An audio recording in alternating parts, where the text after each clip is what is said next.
Baby, welcome to Appalled. I done came on Beyonce's internet today. I saw that Chloe released the cover art for her new single that's coming out on the 24th of this month. I also noticed that Chris Brown has a feature. And initially I was like, okay, thought it was weird, not gonna lie.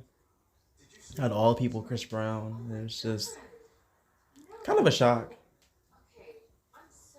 However, when I scrolled down into the comment section, I was not prepared for the mayhem that ensued. People are mad. Like, people are big mad. Like, and I have the screen cap to show y'all.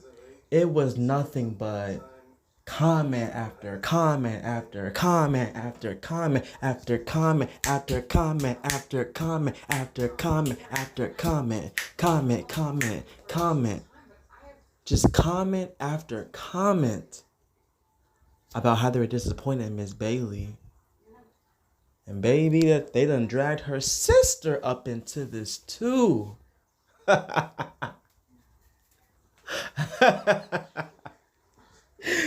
Honestly, I got a good kiki for a good 20 minutes. Yeah, I spent 20 minutes scrolling. The shit was funny to me. Everything from there were so many R&B artists to choose from to CB isn't an abuser, he's still doing it, to what's going on with you. Like it was a lot. And it was funny. And I just felt the need to make a video about it because at what point are people really going to give Chris Brown a pass and be like, hey, you did these things, and you know what?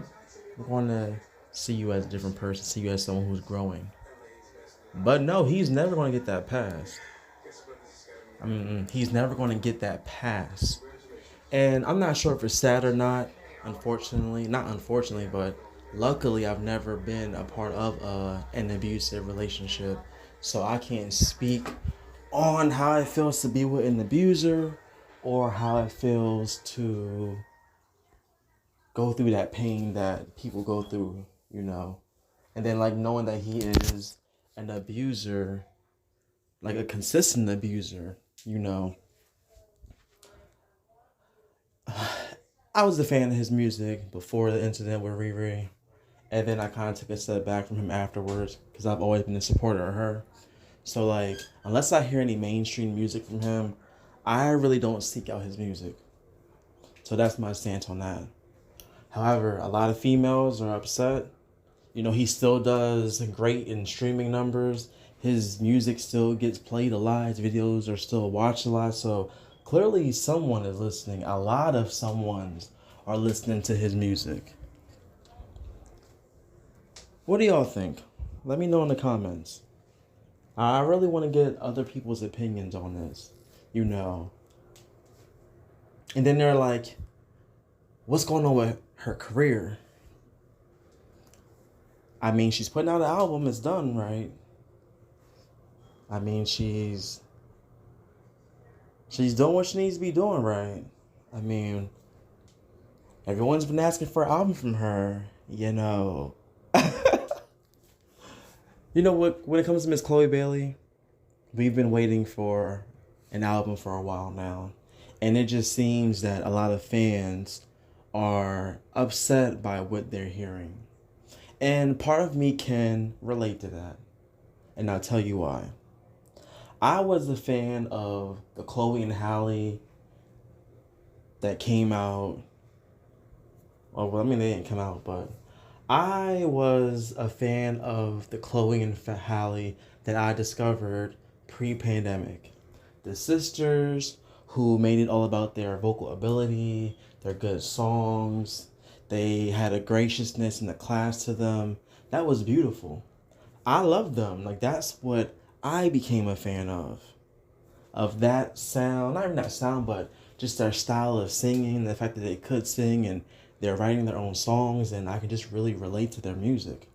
And what set them apart was that they weren't doing all of that thotty, over sexualized, hypersexualized dressing, right? Now, they can dress however they want, but I appreciated that, and I think a lot of people appreciate it too. I think it gives a testament that sex doesn't always sell, talent does. You know, a lot of people in the industry, I won't just say women because men do it too, they have to sell sex because sometimes they don't have the talent to back up what they really want to do. And with Chloe and Halle, particular Chloe, since we're talking about her, she's always had the talent and she's always had the sex appeal too. It was just different. So when they went solo, or rather when Halle started doing her stuff with Little Mermaid and Chloe wanted to release music and she wanted to do something too, it seemed premature for me.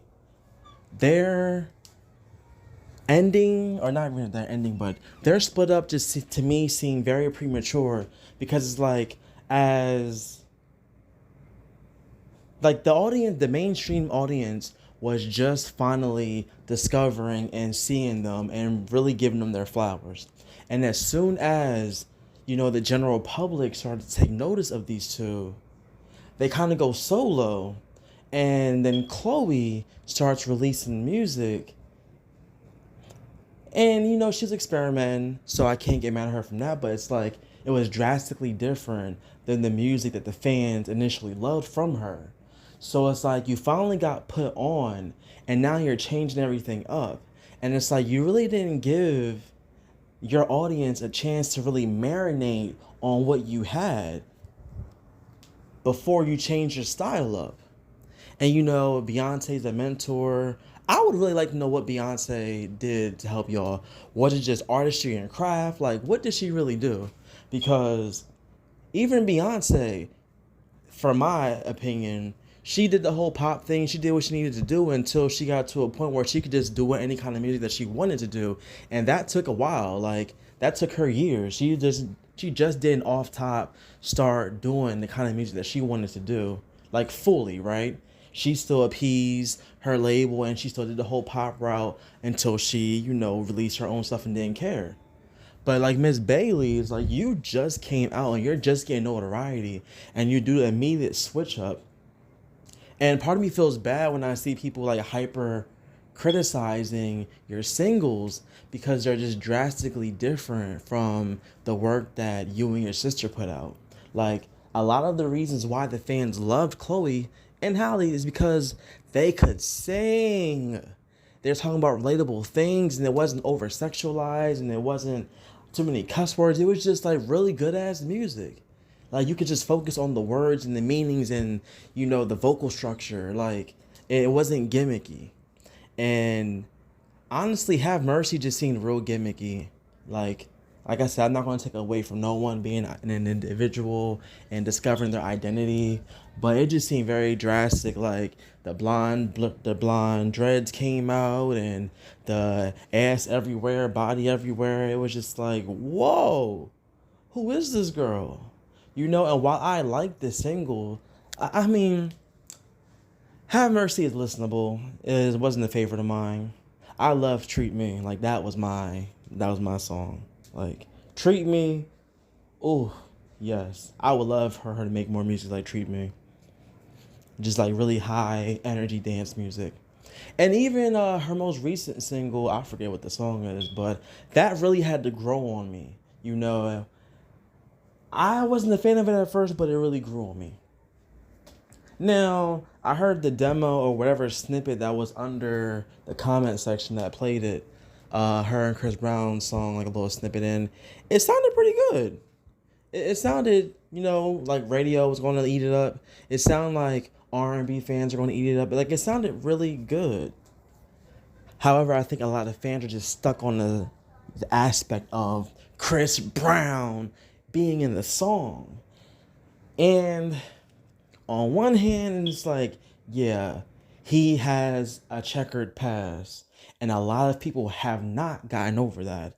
But on the other hand, on the other side of that, he also is a talented artist, and you cannot take that away from him.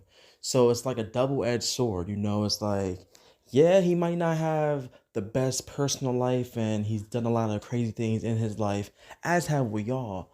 But you cannot deny this man's talent. So for her to link up and make a song and have a single debut with someone like Chris Brown, that is pretty good. That's very good, actually. You know, I don't know, y'all. Tell me what y'all think. Comment, like, please subscribe. And this is Appalled. Shoot, I don't even know how to end this because I'm still in disbelief, shock, and I still find this whole situation humorous. But thank you guys for listening. More content is coming out.